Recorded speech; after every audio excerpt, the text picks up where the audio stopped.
What Siobhan Leahy and I have tried to do in the Embedding Formative Assessment Pack is to give a school everything it needs for 2 years of professional development for teachers focused on formative assessment.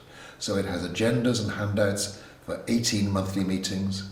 It has a complete PowerPoint presentation with a transcript for kicking this off, for leading it in a school. It has examples of classroom practice, videos of students talking about this, of teachers doing it, to actually help people see what it looks like when it's really going well.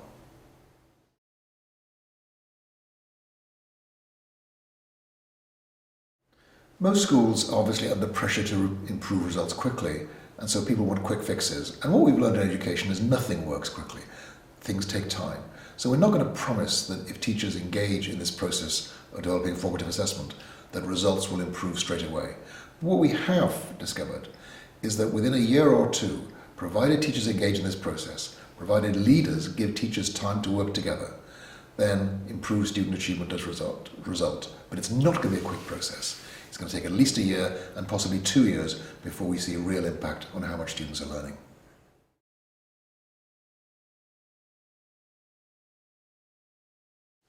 One of the most interesting things we've discovered by working with schools and municipalities is that the hardest thing of all is actually getting teachers time to work together. Even when school leaders agree that improvement of student achievement is a priority, they seem to find it very difficult to give teachers the time to work on improving their classroom practice. So the key thing is that leaders have to trust teachers, that if they're given this time, they'll use it productively. Municipalities, school boards, school districts, they need to trust leaders that actually the best use of teachers' time is often not putting the teacher in front of students, but giving the teachers time to work together to improve their practice.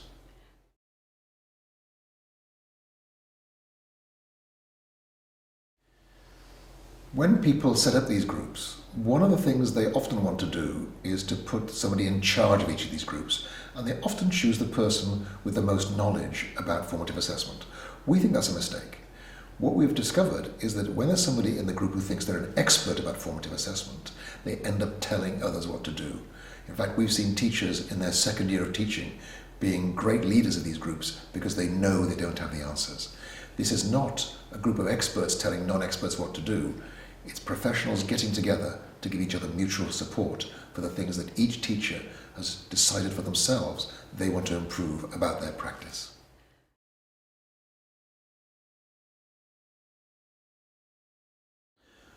When you're helping people change education within a municipality or a school, it's important to avoid two traps. One is to make things too tight, to try to script lessons so the teacher's creativity is lost.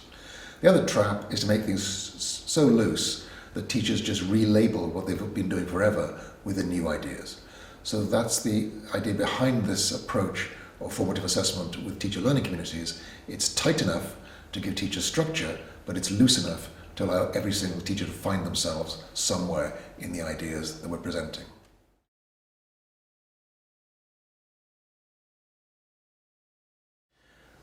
The only thing that needs to happen before these meetings start is that each teacher decides to try out one idea. As soon as each teacher has got one idea they've tried out in the classroom, they're ready to meet with others to talk about the experience.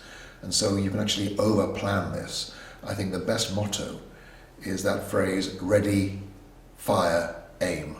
Get started, try it out. If it's not working, adjust it slightly. But the really important thing is it's about getting things happening in classrooms so the teachers can talk about them in these meetings.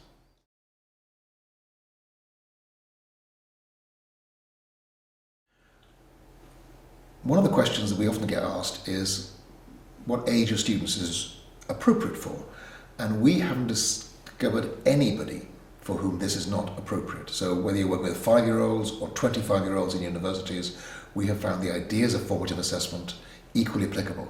Of course, the techniques that you use will be different according to the age of the students, but the 5 strategies, as far as we know, are applicable to all learning.